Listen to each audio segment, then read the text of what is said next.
Now then, let's begin with a simple explanation of the class trial.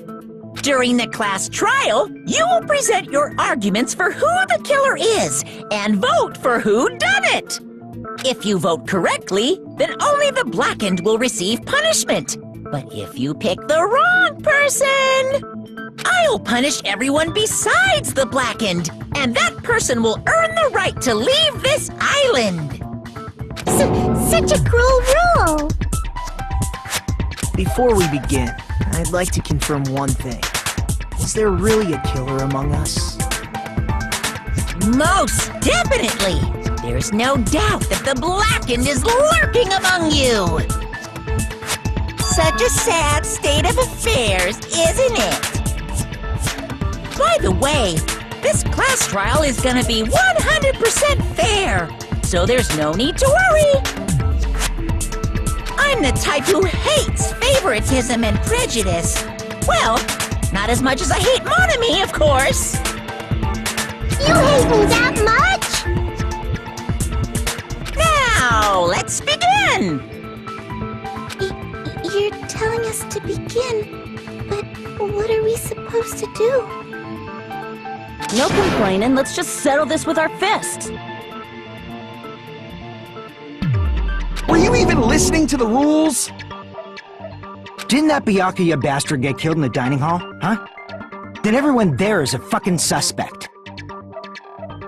Yeah, what you're really trying to say is that you're not the killer, right? No shit. You guys went off on your own and started killing each other. This has nothing to do with me. Huh? What does that mean?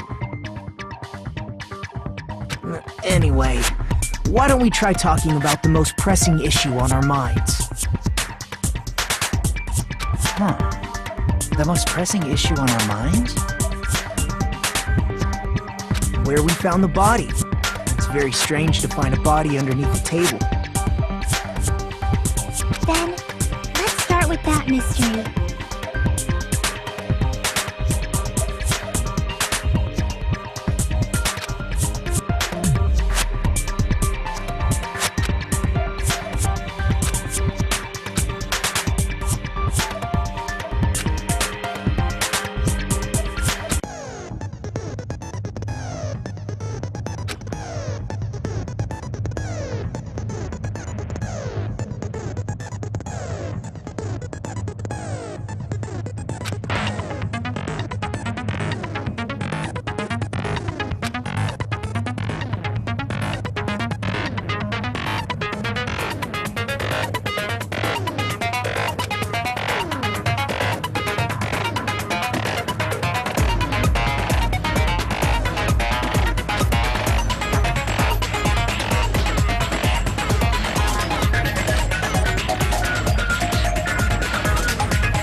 Why was Byakuya's body in a place like that?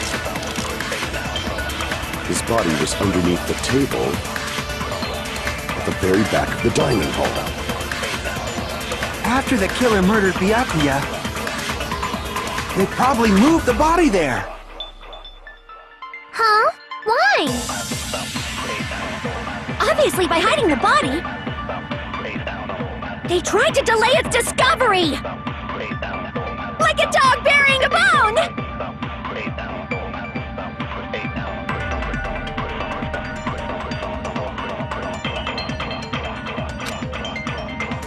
why was Byakuya's body in a place like that?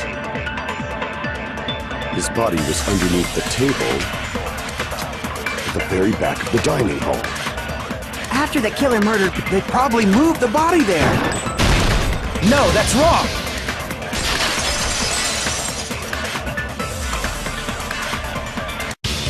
No, I don't think the killer moved the body. Huh? Why? Try to remember what the body looked like when we found it under the table. Though there was a lot of blood everywhere, there was no sign the killer actually dragged the body through it. So that's why you think it's impossible that the killer moved the body. I see. I get your point. And here I thought I had a genius idea. Too bad you're so stupid and boring and unpopular. Your life is meaningless. I respond better to praise, you know. But if the killer didn't move the body, why was it under the table? Byakuya was probably killed under the table. What? You think he was killed under the table?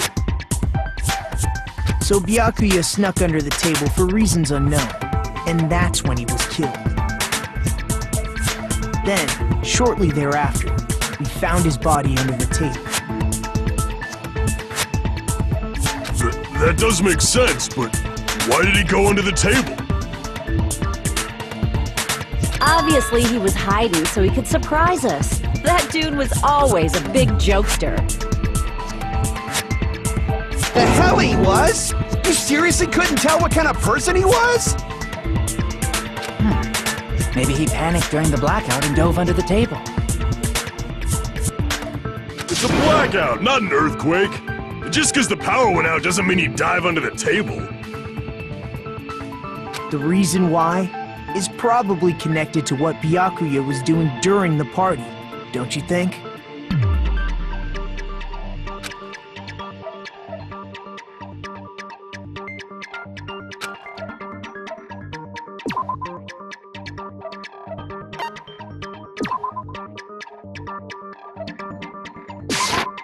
I can prove it with this! It probably has something to do with the knife we found under the table. Knife? Oh, you mean that thing that obviously screams, "I am the murder weapon!" Byakuya probably noticed the knife was hidden there. So in order to get it, he moved under the table. He was particularly sensitive to the presence of dangerous items, so I cannot deny that possibility. But how did he notice that there was a knife under the table? If he knew beforehand, he probably would have done something about it before the blackout, right? Then, instead of knowing about it beforehand, maybe he saw it right at that moment. Like, for example, he might have seen someone trying to take the knife out from under the table. No, that's not possible. What? You seem rather confident about that. Of course. I have proof to back me up. This is almost like a real trial!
sure Byakuya ducked under the table during the blackout. That sounds correct.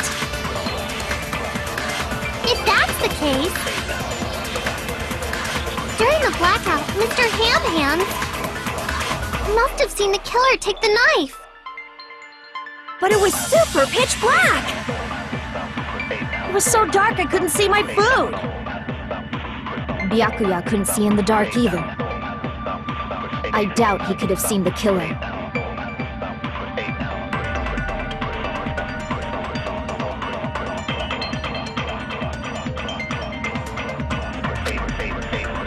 I'm sure Byakuya ducked under the table during the blackout.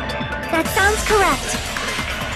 If that's the case, during the blackout, he must have seen the killer. But it was super pitch black! It was so dark I couldn't see my... Byakuya couldn't see in the dark either.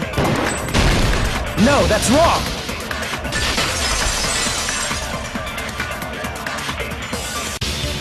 No, Byakuya was probably the only one who was able to see in the dark. Why do you say that? He was using those night vision goggles we found under the table. He could have seen what was happening. So, are you saying Byakuya was the one who used those night vision goggles? Yeah, that seems to be the case. Your reasoning is out of focus. No, that's obviously wrong. It should be the other way around. Other way around? Seriously? The killer used those night vision goggles, not Byakuya.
If you just use common sense. The killer obviously used those night vision. That's gotta be it.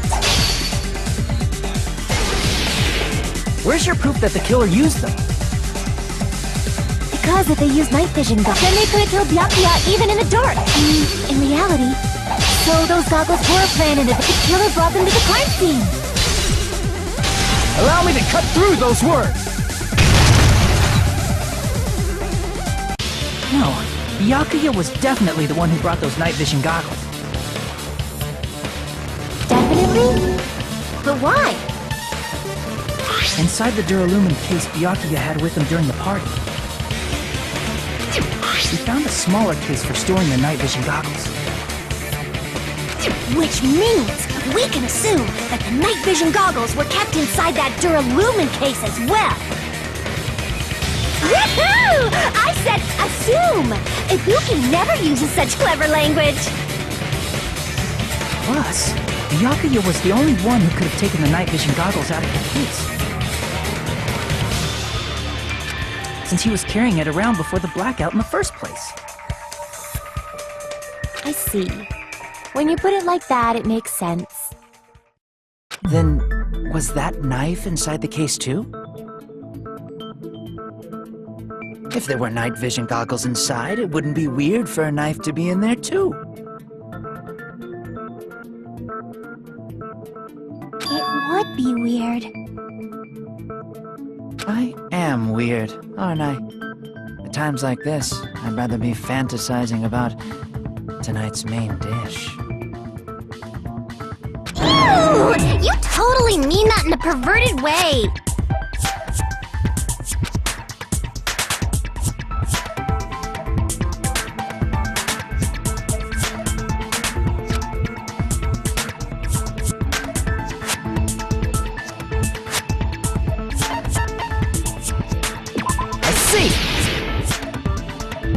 There was duct tape left under the table where the body was found. Duct tape. They probably hid the knife by duct taping it to the underside of the table. Oh, so that's why we found duct tape there. Though Byakuya was thorough, even he couldn't have noticed a weapon taped to the underside of the table. This may be off topic, but why was Byakuya acting so paranoid? Not only did he bring a self-defense kit, but he had night vision goggles inside the case too. That's true. He went above and beyond being a little cautious. Now that you mention it, that applies to the dangerous items he confiscated as well. It's one thing to be a little cautious, but performing a body check is a bit much. He probably knew someone was planning to commit a murder. Are you saying he predicted the murder? Could it be? Was he also in possession of the all-seeing eye? You think so too, right, Hajime?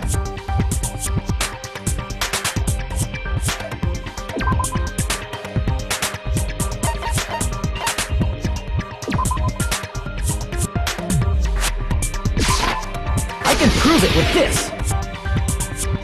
Everyone, can you please take a look at this?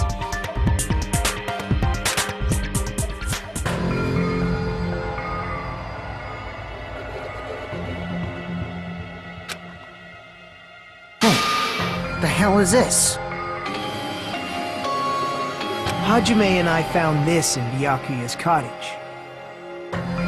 It looks like a threatening letter someone sent for him. So, who's the someone? Nobody besides Monokuma would write such a dumb, threatening letter like that. Wasn't me! Are you sure?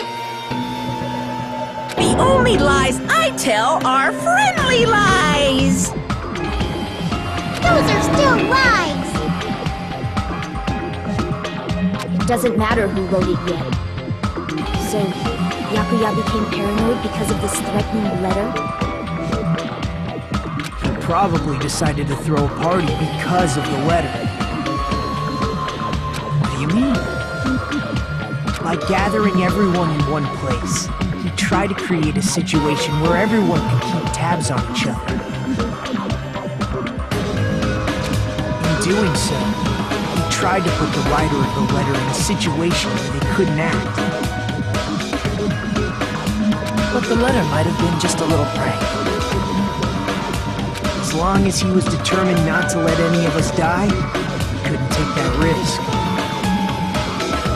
A strong sense of responsibility made him believe the letter was legitimate.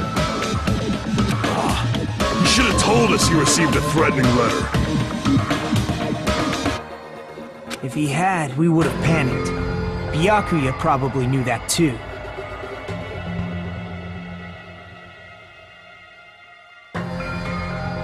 So, he tried to do something about it without telling anyone? I see.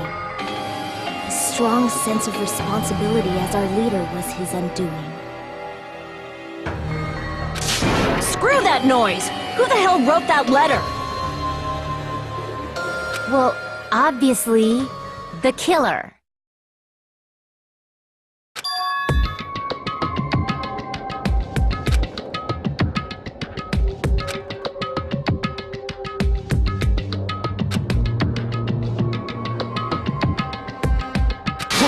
Enough already! Show yourself, you coward! If they were willing to come forward, they never would have committed a murder in the first place.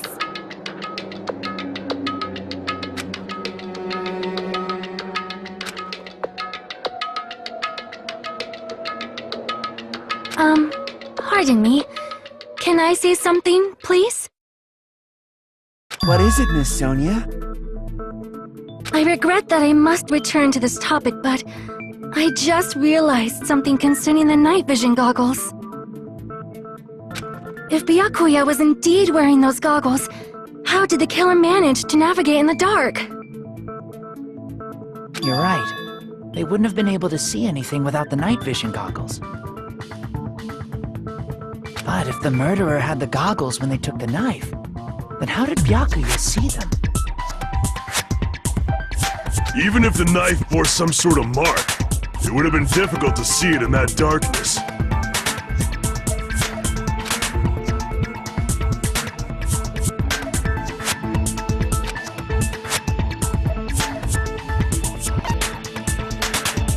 I see!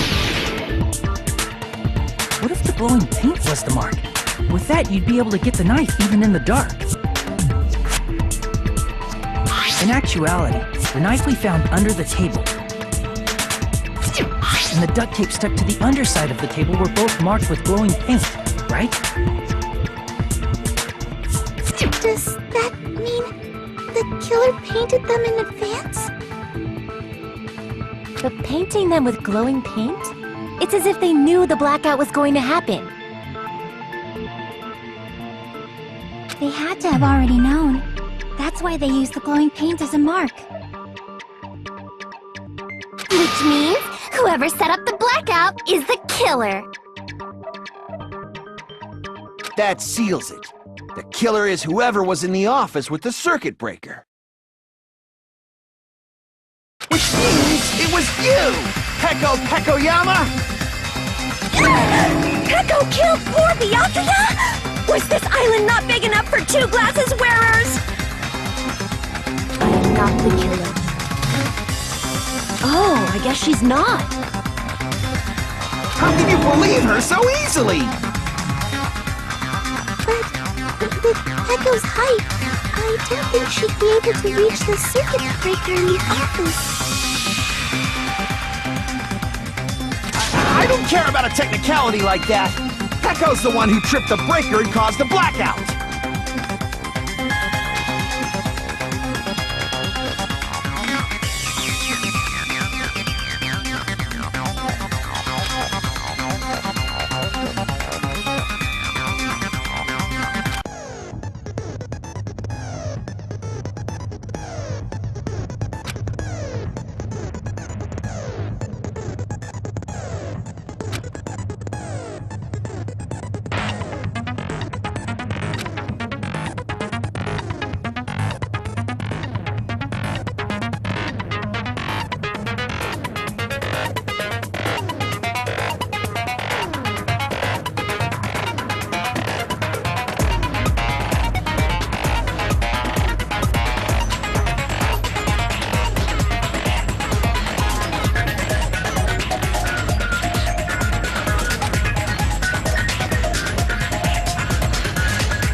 Since Pecco was in the office,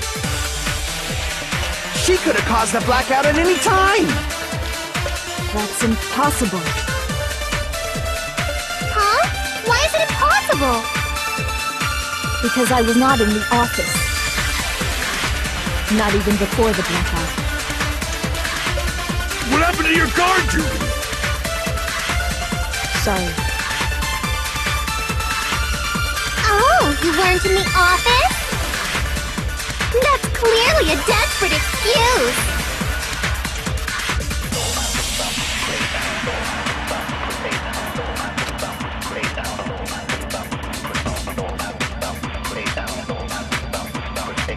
Since Pecco was in the office, she could have caused the... That's impossible. Huh? What? Because I was not in the office. Not even before the blackout. I agree with that!